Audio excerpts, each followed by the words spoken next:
Hey guys, welcome back to my channel. So in today's video, I want to do a book review of The Damned. I thought I would do something a little bit different and maybe I would let you guys follow me as I read it and just kind of tell you guys what I think. So I'm about 9 or 10 chapters in to the book so far, and I just kind of want to maybe do a follow-up maybe every so many chapters and kind of let you guys know my thoughts on it instead of just waiting until the end of the book and then telling you guys what I think. Okay, so far this book has started off talking about Bastian, and which I really love because I know in my last video I didn't talk much about Bastian, just for the fact I was just kind of waiting to see more about his backstory. So I'm going to kind of talk a little bit more about him than I am some of the other characters. So at the start of the book, you're going to start out basically with him, and he is going to, it's going to basically tell you how he feels now that he's turned into a vampire, and he ain't taking it well. He's mad, and he's picking fights with all like his siblings, I guess you could say, like the ones that had surrounded him, like Odette and all of them that had surrounded him and protected him when he was human. Now he's just angry and he's picking fights with them. He doesn't want to leave, he doesn't want to go out, he doesn't want to learn how to be a vampire, and he's just mad at everybody, and basically he's being a little brat. But basically, I mean, it starts out talking, I mean, I can understand, I guess, you know, you have your humanity up and just taken away from you, everything taken away from you, the girl you love just taken away from you. I mean, I would be upset too. The chapters are broken up. Like one chapter would be about Bastian, one chapter would be about like Odette, another chapter would be about like a different character.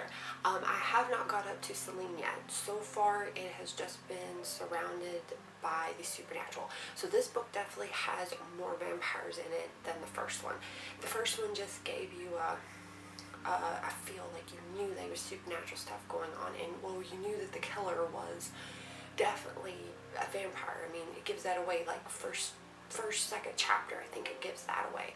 This one definitely talks more about it, goes more in depth of like their lives, you know, what happens a little bit more behind the scene, and each chapter kind of tells you a little bit of a backstory about each character, which I kind of like. So I mean, now we're kind of finding out a little bit more about the other characters and about Bastian and about his uncle, and his uncle is sharing stuff with Bastian that he wouldn't have shared with him when he was a human. And so I have no idea at this point in the book what is going on with Celine.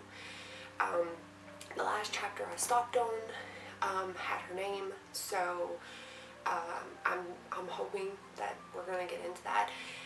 The only thing that I do know is that Odette has been keeping an eye on her, and she's not really been doing good since the whole attack. She's still recovering, and she's just still hurt. Has bruises everywhere. She's lost weight. She's having nightmares, which she shouldn't be having since Nicodemus, you know, wiped her memory clean. She shouldn't be having them. So there's kind of that. You know, but I do like that they did go more into backstory. So far, I mean, that's pretty much what the beginning of it has been, is just pretty much backstory. The first video I did of the book, I mentioned werewolves, and I wasn't really for sure exactly what was going on with that, so I didn't really talk much about that. But in this book, it definitely kind of clarifies it a little bit more. So his sister, Emily, who he thinks has died, has, you know, I mean, apparently I guess they all think she's died, I guess. Obviously didn't die. She's a werewolf, or well, she-wolf, and apparently she plotted with Nigel to have Bastian killed. That was a shock to me. Like, I had to read that twice to make sure I read that correctly, because I mean,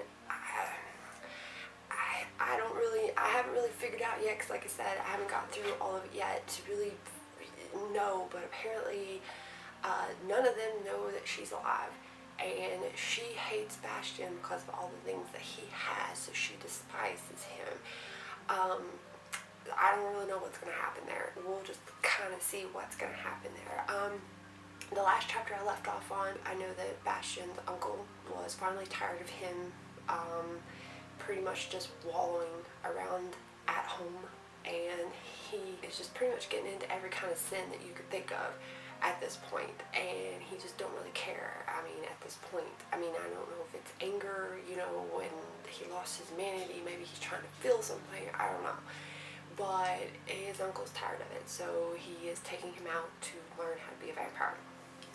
See how that goes. But like I said, that's as far as I've got in the book, and I will give you guys another update as soon as I get a couple more chapters in. I'll let you guys know.